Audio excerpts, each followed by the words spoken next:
Hey there, welcome to my English 230 final project. If you're seeing this, that's a good sign. It meant that this crazy idea I had actually worked out and turned into something that I'm proud of and willing to share with others. You see, in our class, we've been tasked with coming up with some type of final project to wrap up what we've learned in the class and to demonstrate this to our professor.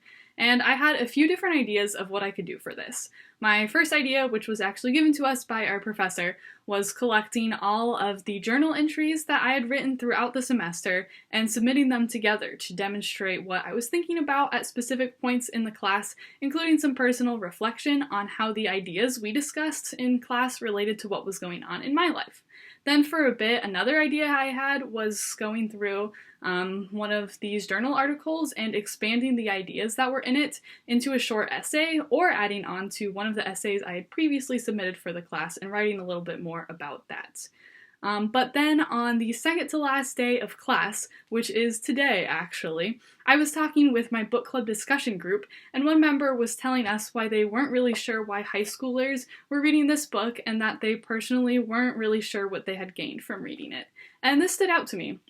You see, I don't typically engage in literature for the sake of literature. Sorry, Professor Van Eyck and anybody in the English department.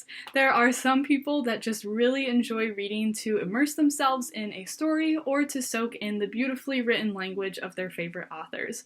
But I'll tell you a secret, I'm not usually one of those people. Yet somehow, you see, I'm in the process of reading books upon books upon books. There's a lot of them. There's more. There's still more, and even more books that I'm all reading right now. So where's the disconnect here? And that's when it kind of hit me. The key thing I've taken from this class is just the idea of sharing what you're learning. Let me explain. One of my classmates and I have bonded over what we've been reading so far in our English class this semester. Together, we pointed out that there's more to a father than just providing for your family. It's actually being involved in your children's life and wanting the best for them. We were also able to recognize and discuss that the poems we had read for class revealed different interpretations of nature and how this connected to the idea of general revelation. In reading and watching Hamilton, too, we thought about what is acceptable in our own relationships, as we were intrigued but slightly appalled at Angelica's subtly flirtatious relationship with her brother-in-law. Then later, in my book club group, we pretty much all unanimously agreed that Nick in The Great Gatsby is just a solid guy. We also talked and laughed about how we all related to him for various reasons. And at a time where we all got sent home because of COVID, and I felt very distant from my peers, we were still able to come together and discuss what we had read, which is seemingly a very simple thing, but not one that I took for granted. Now, if you didn't know, I'm a biochemistry major with a public health minor and a data analytics minor, and this doesn't involve a lot of what is traditionally thought of as literature. My assignments for class typically consist of calculating partial derivatives and knowing how to write code for decision trees in R, not so much analyzing early American texts or thinking about how the deletion or inclusion of just one word can change the entire meaning of a short story. But I realized that still, many of the important parts of what I do tie back into communicating findings effectively.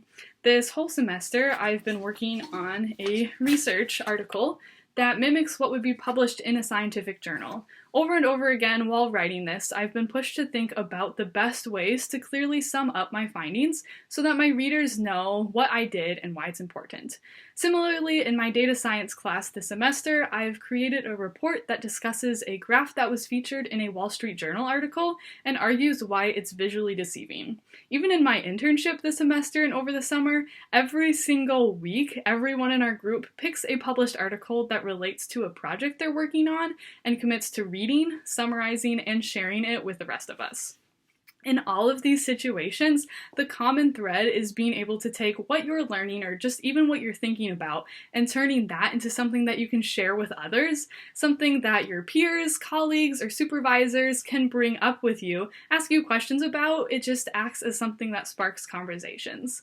So then, in English 230, what did I learn?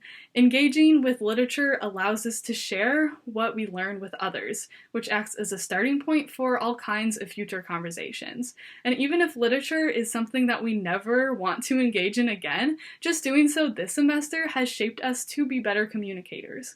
And as a parting note, I hope this video has adequately demonstrated this point, and as you consider what you've learned and thought about from this video, I'd encourage you to share that with others. Thank you.